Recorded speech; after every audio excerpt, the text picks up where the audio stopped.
Mapalad ang taong tumatanggap ng pang-aral. Sila iyo'y tumatanggap sa turo sa kautusan. Mga awit 94:12. Ako po si Leona. Kasalukuyang naninirahan dito po sa probinsya ng Bulacan. Kung papaano po ako hinango sa ating Panginoong Hesus sa luksa ng kasalanan.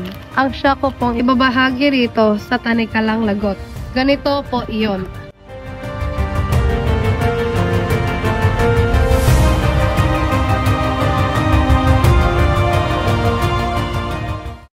Leona anak, pumunta ka ng Agusan del Sur? Pupunta po ako sa Agusan. Bakit may problema po ba, Pang? Ang rubber production natin doon? Oo anak, may paparating pang mga punla ng rubber sa Sabado. Dapat may titingin doon. Eh bakit hindi sila Ate at Kuya Avelino ang iyong utusan? Sila ang dapat na may responsibilidad sa pagtatakbo ng ating negosyo roon. Papang, sila ang nakakatanda kong kapatid. Sa iyo ko na nga ipinamamahala ang lupa sa Agusan. Bantayan mo ang tauhan natin doon. Baka may ginagawang anomalya sa rubber plantation doon. Baka iyong katas ng rubber na kukuha sa mga puno mismo ng rubber ay naipupuslit at kinakalakal sa ibang ng pasaway nating tauhan. Sige po, Papang, kailan po ba ako luluwas patungong Agusan? Sa lalong madaling panahon anak.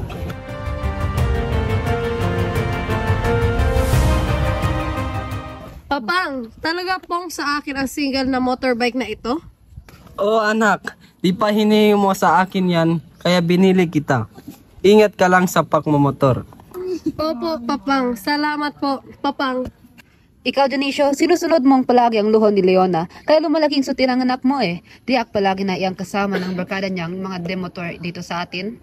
Naku naman, Jovencia. Hayaan mo na maging masayang ang anak natin. Mamang, tara po, angkas ko kayo. Ipapasyal ko po kayo. Para di na po kayong magalit sa akin. Hindi ko sagot ang pambayan mo ng ospital kapag na-aksidente ka, Amazona. Magandang Amazona. Mamang, Tinan ko lang kung iyang mukha mo ang masisira sa iyong pagmamotor. Tumigil ka na, Jovencia, sa iyong pagsasalita. Baka nga mapahamak ang iyong anak. Hayaan mo siya sa kanyang hilig. Minsan lang maging dalaga ang isang babae. Kapag may asawa na yan, ay matatali na sa bahay. Kaya hanggat dalaga pa ang anak mo, pabayaan mo siya magsaya sa kanyang pagdalaga. Tumutulong siya sa ating negosyo. Hindi naman siya tamad. Eh dapat nga kayong magsamang mag-ama, pareho ang takbo ng iyong mga utak.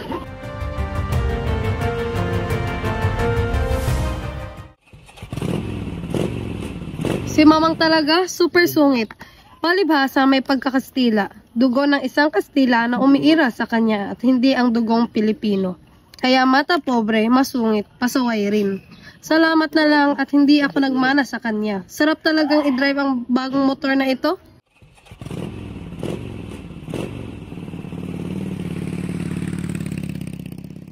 Leona, paspasan natin at matutulin ang mga kasamahan natin. Tayo na lang ang naiiwan sa pagpapatakbo ng motor. Sayang motor mo, bago pa naman. Gusto niya pasiklaban ko sila sa pagmomotor? Itotodo ko na itong silyador.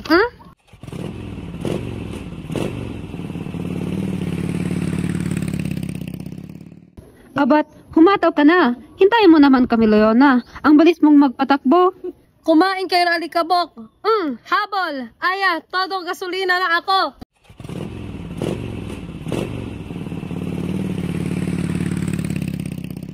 Leona!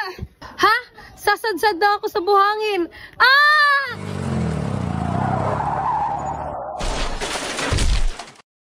Leona! Leona! Leona, buhay ka pa ba? Leona! Aray ko po, ang braso ko. Namamanhid.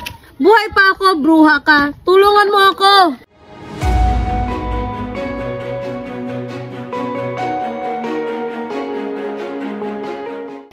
Ayan na nga ba sinasabi ko? Sobrang tigas kasi ng ulo mo, babae ka. Kaya yan. Aray ko po, pwede ba, Mama?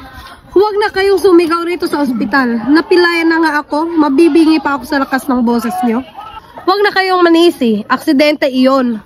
Paano hindi ka maaksidente? Satulin mo ba namang magpatakbo ng motor? Sumbong ni Aya, para bang dalawang buhay mo, kaya ayan, tuloy ang nangyari sa'yo. Mabuti na lang at dito ka namin pinulot sa ospital at hindi sa morgue. Pasaway kang babae ka? Ano ka ba naman, Jovencia? Pigilin mo ang anak mo. Huwag mo nang sermonan. Oh, ayan ka na naman. Magsama na talaga kayong mag-ama. Parehong matigas ang ulo.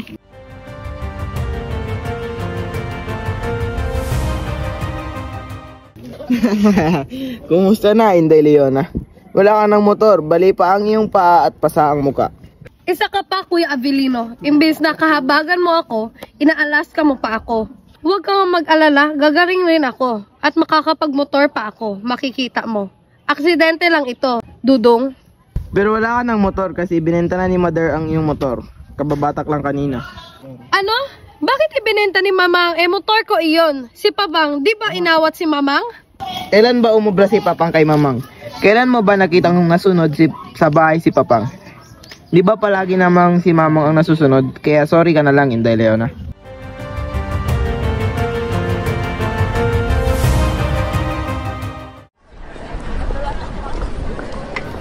Sa wakas, nandito na ako sa Maynila. Mabuti na itong makakapaglayo-layo na ako.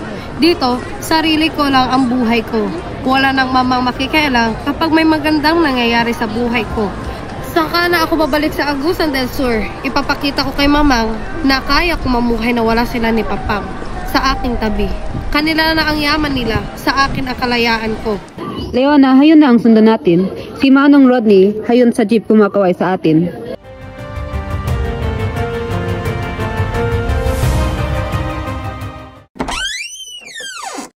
Tuloy ka, Leona. Maupo ka.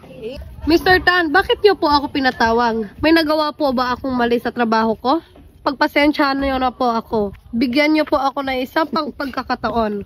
No, wala akong makikitang problema sa inyong pagtatrabaho rito sa aking kumpanya. Mabilis ka ngang matuto at may sipag ka. Kaya gusto ko ikaw na kumuha ng 2 shift.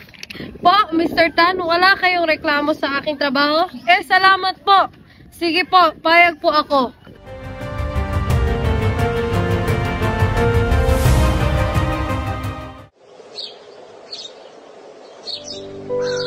Ang sipag mo namang magtrabaho, kapitbahay. Parang may pinakakain kang isang batalyon. Ba't ka nakikialam? Anong pake mo sa akin? Naku, sorry miss, na-offend yata kita. Wala lang yun.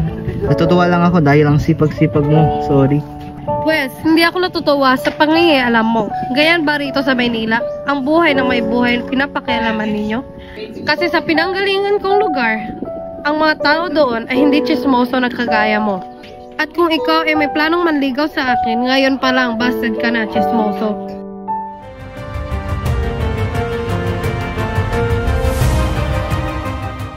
Ikaw talaga, Leona? Hanggang dito sa Manila, dala mo pa rin ang pagkasutil mo. Kawa naman itong tao, pinahiya mo. Di bale sana kung walang nakaririnig. Nandun pa naman yung guard. Tumigil ka na riyan, Aya. Ano bang pinakain sa iyo ng pakialamerong iyon? At kaibait-bait mo sa kanya. Huwag mong sabihin may pagtingin ka sa lokong iyon. Wala, kung may gusto naman ako sa kanya, di naman ako papansin noon. Ikaw ang gusto noon. Nagpapalakad nga siya sa akin. Habait naman niyang tao at binata. Bagay kayo, dalaga ka naman. Alam mo, kakailanganin mo ang pagmamahal ni Dosimo dahil nag-iisa ka lang dito sa Manila.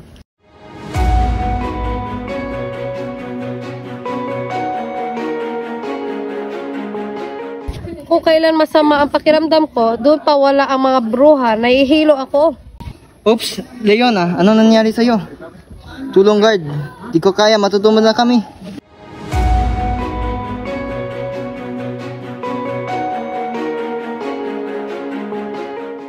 Salamat sa tulong mo at nasalong mo ako, Zosimo. Hindi ka nagalit sa akin, Leona. Mabuti at nandoon ako. Kasunod mo. Kung nagkataon sa lupa ka babagsak, alam mo bang inadya talaga ito ng tadhana na sa mga bisig ko ikaw bumagsak.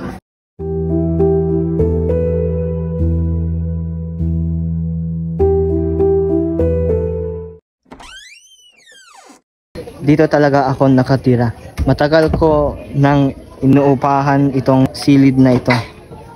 Dito tayo magsisimulang mamuhay bilang mag-asawa. Masusumikap ako ng gusto para sa ating magiging anak. Josimo, hindi naman ako naghahangad ng mahulong buhay. Sapat na sa akin ang mahalin mo ako. Kung mayroon pang higit sa pagmamahal, ibigay ko sa iyo, Leona. Pinakamamahal kita.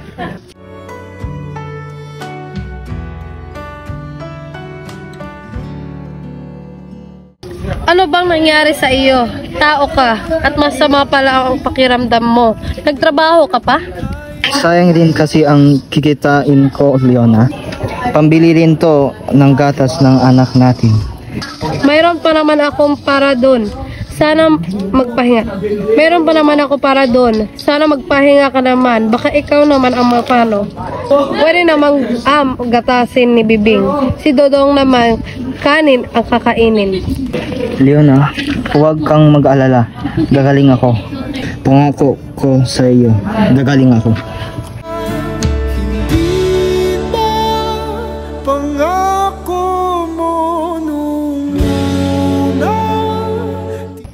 Josimo, akala ko matatagalan pa ang ating pagsasama.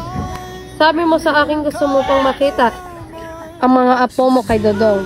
At gusto mo pang makita ikasal si Bibing. Pero ba't iniwan mo na kami? Papaano na kami ng mga bata ngayon? Wala ka na, Josimo.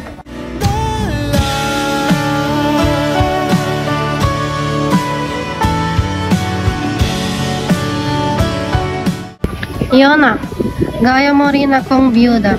Malilit pa ang mga anak ko nang mamatay si Sergio ko. Pero nakayanan ko ito lahat dahil sa Diyos. Siya ang nagbigay sa akin ng pag-asang buhay na buhay.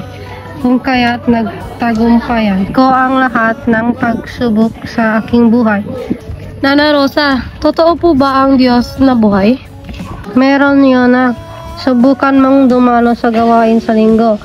Mapapatunayan mong ang Diyos na aking sinasamba ay buhay na buhay. Magtiwala ka lang lamang sa Kanya.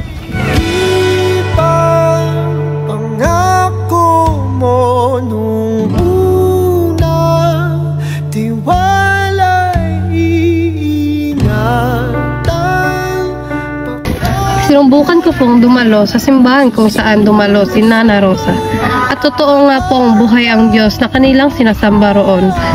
Maraming himalang ginawa ang Diyos sa amin mag-iina. At kailanman hindi niya kami pinabayaan sa gitna ng aming kahirapan sa buhay. Palaging may tugon ang Diyos, purihin po natin ang Panginoon.